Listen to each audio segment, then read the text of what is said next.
بسم اللہ الرحمن الرحیم۔ زاویہ اسکول سسٹم سے حبیب الرحمن، حافظ حبیب الرحمن۔ سورہ انفال کی پہلی آیت ہے اور اس سے ریلیونٹ مختصر سوالات جو ہیں۔ نمبر 1، اس کے اندر ذکر آیا ہے انفال کا، تو انفال کا معنی ہوتا ہے مال غنیمت۔ تو سوال آپ کا یہ ہے کہ مال غنیمت جو ہے وہ کیا ہے؟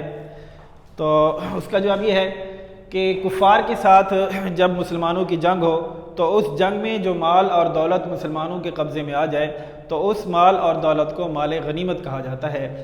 اور دوسرے نمبر پر آپ سے یہ پوچھا گیا کہ انفال سے مراد جو ہے وہ کیا ہے؟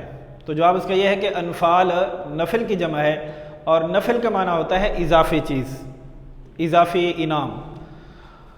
تو چونکہ مال غنیمت جو ہے یہ دنیا کے اندر اللہ تبارک و تعالیٰ کی طرف سے اضافی انعام جو ہے وہ مجاہد کو دیا جاتا ہے، جبکہ مجاہد کے لیے جو اصلی انعام ہے وہ اللہ تبارک و تعالیٰ نے جنت تیار فرمائی ہے، اور جنت کی ساری نعمتیں جو ہے وہ تیار فرمائی ہے۔ تو چونکہ جہاد کا اصل انعام جو ہے وہ جنت اور اس کی نعمتیں ہیں، لہٰذا مال غنیمت کو اضافی انعام جو ہے وہ کہا گیا۔ تو انفال بھی چونکہ نفل کی جمع ہے، اس کا معنی بھی اضافی چیز۔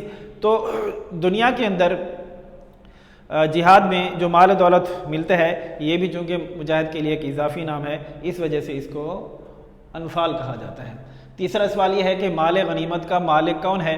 تو وہ یہ ارشاد فرمایا گیا کہ قل الانفال للہ والرسول، آپ کہہ دیں کہ مال غنیمت اللہ اور اس کے رسول کا ہے۔ مال غنیمت کا مالک اللہ اور اس کا رسول ہے۔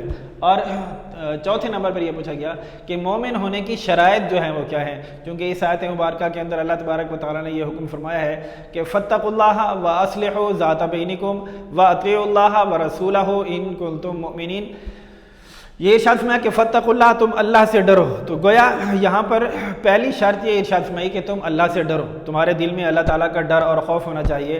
اور دوسرے نمبر پر یہ ارشاد فرمایا کہ وَأَصْلِحُوا ذَاتَ بَيْنِكُمْ، آپس میں صلح رکھو، آپس کے اندر صلح صفائی والا معاملہ ہو۔ اور تیسرے نمبر پر یہ ارشاد فرمایا کہ وَأَطِيعُوا اللَّهَ وَرَسُولَهُ، اللہ اور اس کے رسول کی کیا کریں؟